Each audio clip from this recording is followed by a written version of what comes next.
Greetings, subjects. Superior Rage Gaming here, bringing you some Firewatch. All right, so this game is a very very well made game. I love it, even though I played only like what 5-10 minutes of it, and I've seen only 15 minutes of gameplay, which means I still have a lot in store for both of us. So yeah. Let's do a new game right here. Ignore that other save file. That's just the just for me to try out the game, but nothing important. We're gonna try doing this professionally. We're gonna try to make the good choices. We're gonna try to do everything right, and we're gonna have fun. That's why we're here. We're gonna have fun. We're gonna go on a journey together, an emotional yet devastating-ish story, as you're about to find out. Anyway, let's get started. You see Julia. She's about your age, late 20s, laughing with well-dressed professors and grad students from nearby CU Boulder. You, Henry, are out drinking with your pals. You approach her. You are drunk. So, what's your, major? You're pretty. Either way, I'm gonna sound like a complete drunk fucktard. So let's go. What's your major? You slur the word major and it smells like, and it smells like cores. You give an awkward smile. Evolutionary biology, she says. And I'm a professor. Cool, you reply. What's yours? She asks. She sniffs the air. Toxicology? Was that a burn, you ask? She says definitely. Worried she hurt your feelings. She asks if you want to split a cheeseburger. 1 week later, you are Julia's boyfriend. That's awesome. It's not cutscene. It's an actual gameplay. To use objects. Can I pick it up? Ooh. Yay! Alright, am I... Ooh. Oh, this is nice scenery right here. I've already been here. I got to the point where I was in the forest for the first time, but nothing special. Every single detail is amazing. Right, let's load our gear. Put the stuff in here. There you go. You date for over a year. She drives you absolutely nuts. It's great. You move in. You share an apartment near the school with a view of the mountains. You two drink beers out on the deck. You drink beers just about anywhere. Life is good. Julia wants to get a dog. Now, I'm not much of a dog person or much of a cat person, as much so this is going to be kind of a hard difficulty choice for me. Anyway. There's a scruffy, undersized beagle. Julia is in love. She wants to bring it with her to class. There's also an intimidating but gentle-eyed German shepherd. Nothing bad could happen to Julia while walking this dog. It's badass. Let's get the beagle, because last time I chose Mayhem. Bucket's a good dog. And a week later, you've totally forgotten about the other one. Julia loves him. You love him too. Alright. 1979. You walk on the deck. It's summer. 9:30 p.m. And then the heat still radiates off of the high desert. What do you think about kids? She asks. Kids? They're not very smart or good at much. I'm saying if you and I could want to have some. A couple little idiots. That would be good. One day. Why rush? I like to keep one day because we're not even married, right? She looks away out towards the mountains. We have plenty of time, right? Speak for yourself, mister. Don't worry, you assure her. You tell her she has the body of an undergrad. My ovaries didn't get the memo, she says, laughing it off. Well, okay, one day, she says. 6 months later, you get engaged lying in bed on a Sunday morning. That's great. Oh, so we're in the forest now.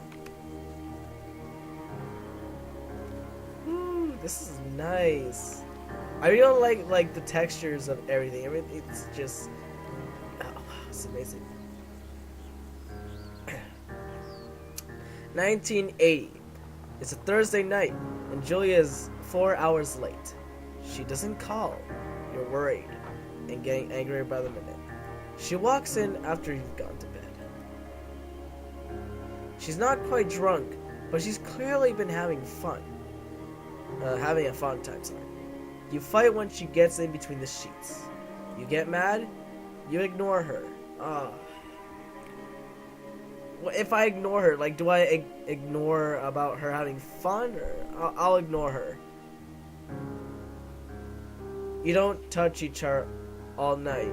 The next day, you feel guilty for being angry and ask her about evening. She says it was great. You hold onto a tiny pill of resentment. You make coffee and go to work.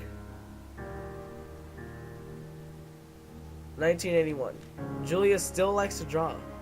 She draws plants from her research. She draws all places you go. She draws you. You pose and flex like He-Man. You fall like a Victoria's Secret model. That sounds like me, right there. Very nice. I don't have too much wrong with this, man.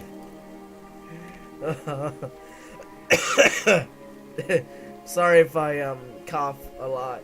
I'm sick while recording the video. But sickness is not gonna stop me. I'm superior Ridge Gaming, man. Too superior for sickness. What's this? 2 Forks Lookout Tower. 8 miles still. Spacebar, alright. Woohoo! Hoppy skippy doo. Look at that beautiful sunset. 1982. During the summers, you and Julia enjoy walking Bucket at night. There's a festival in town. It brings in folks from faraway places. One of them tries to mug you with a knife.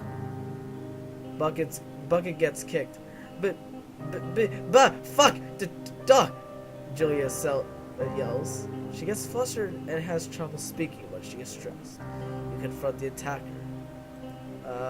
Scare him away. You reach into your pocket like you've got a gun and threaten to kill him.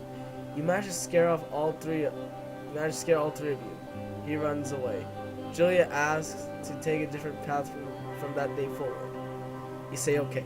You don't want to go that way either. From then on, you walk by the river. 1984. Plans to get kids get waylaid by work. Julia gets offered a job at Yale. Yale is in Connecticut, 2,000 miles away. It's a great job. Associate department chair. She wants to move. You absolutely do not. Convince her to not take the job or agree if she commutes back and forth. Well, I don't want to tell her to not chase her dreams, because that's worse than not taking a job. So, commute back and forth. You ask her if she'll commute back and forth. You don't want to move to Connecticut. She says that'll be hard, but she'll do it if you won't move. You tell her not to pass it up if it's what she wants. She agrees. She flies back to Boulder 3 times each semester. Julia sent home from Yale on paid leave after having an episode. She lost it on a colleague for borrowing books that were important to her research. She didn't remember she had happily loaned them to him just 2 days prior. She was found crying in the stairwell. You say that maybe you guys should talk to someone about it. You make macaroni and drink wine and try to forget about it. Talk about it, man. That's worse than not caring. You have to. It's important. After seeing multiple doctors and having many tests, they are worried that Julia might be suffering from early onset dementia. She's 41. You both decide to keep it a secret for now.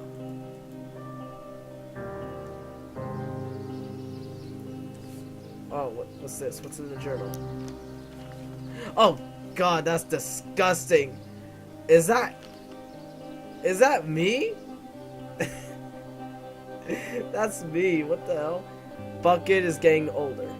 Julia comments that it's kind of nice because he gets in less trouble around the house. A week later, she goes back to the university. So I'm guessing she's all better. 1987. Julia's affliction gets worse. She can't remember things in class. Her research is in shambles. Fuck, I can't speak. She drives her car to the next town over, for no particular reason. She has to be brought home by the police. She's devastated. Devastated, I mean, God. She is sent home on permanent medical leave. Some days you get the Julia who calls you a dope, and your unborn children little idiots.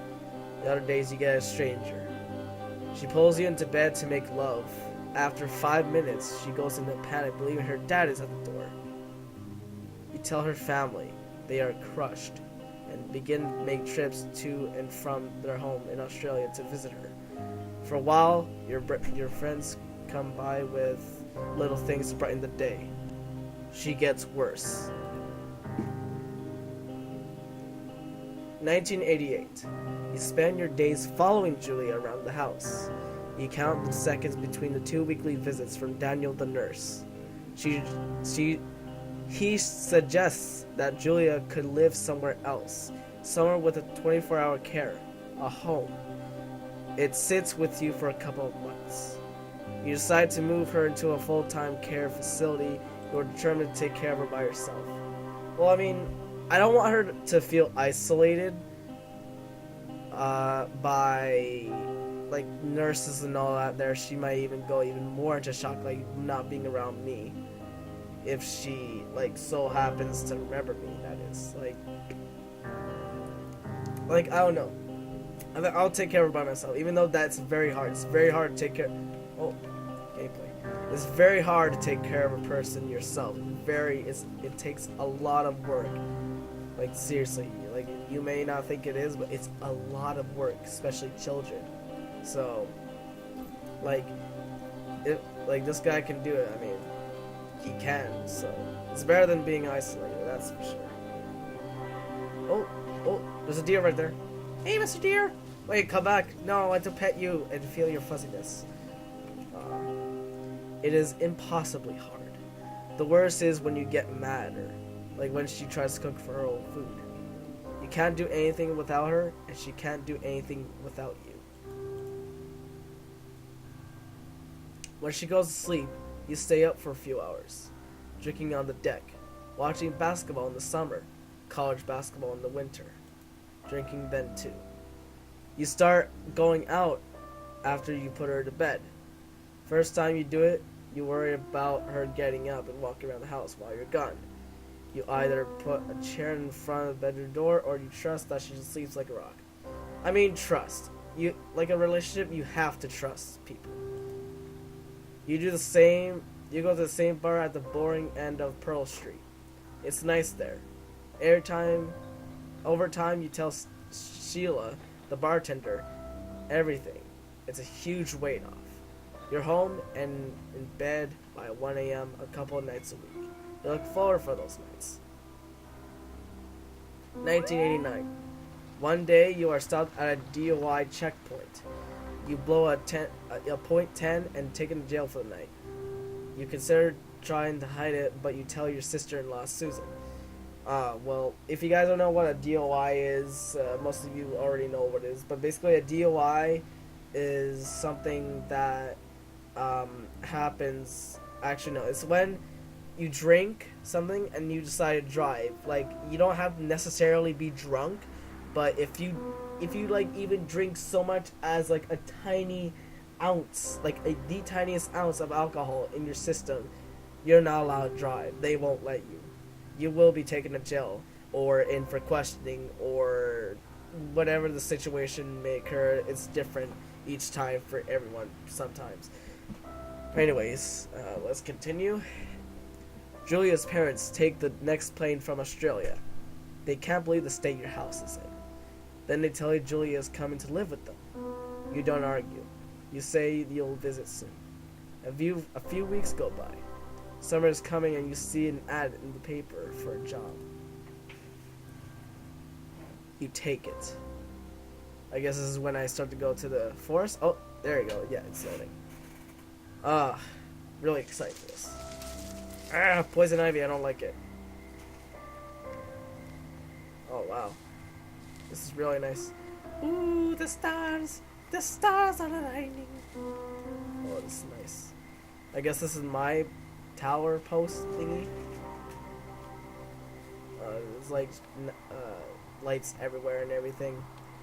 Now I wanna try to keep this this series like at least 25 minutes each. That way it's not too long, not too short, just enough. Like for the first episode, it probably won't be as long because I want to get the introduction over and done with.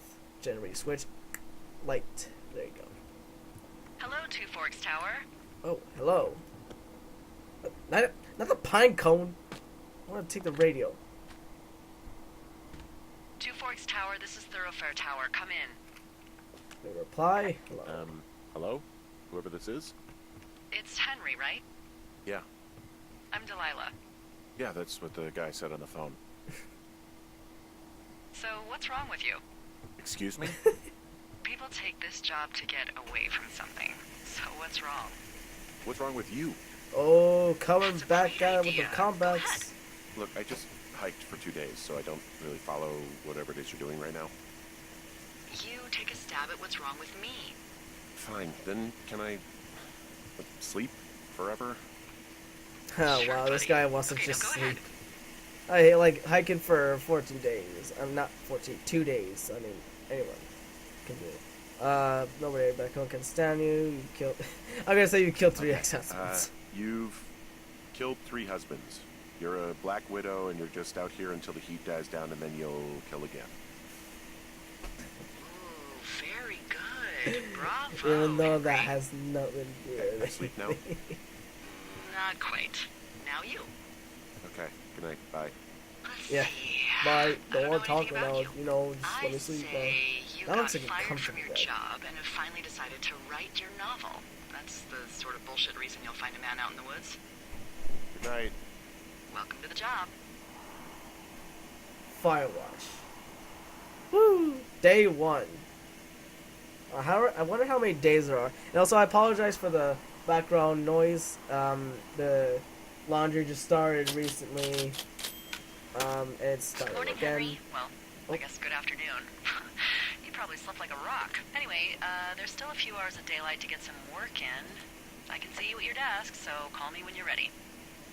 Hey, sorry, guess I slept in. You Where's got a her tower? relaxing, what, 14 hours of There you sleep? go. Whew, Excuse me. Yeah, Jesus, I guess it's what, 6? 6:45. Damn. Whoops. Don't worry about it. That hike puts everyone out of commission for a day or two. I want to take that. But now that you're up, Just bleach, let's just quickly get just you bleach acquainted right with the there job. for those who There's want a to thing kill in the middle of your themselves in room the with a tower. round map on it. Do you see it? Around. Oh, yeah, right there. Okay, yeah, I see it.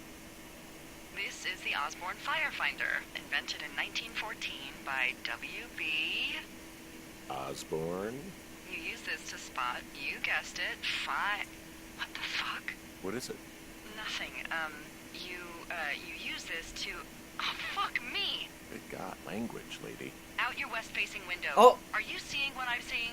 Oh. I Are found those it. fucking fireworks? Whoa, that's not legal, right? No. You need to get down there right now and stop them. Fire danger is through the fucking roof. Oh, is that really my Jesus. job?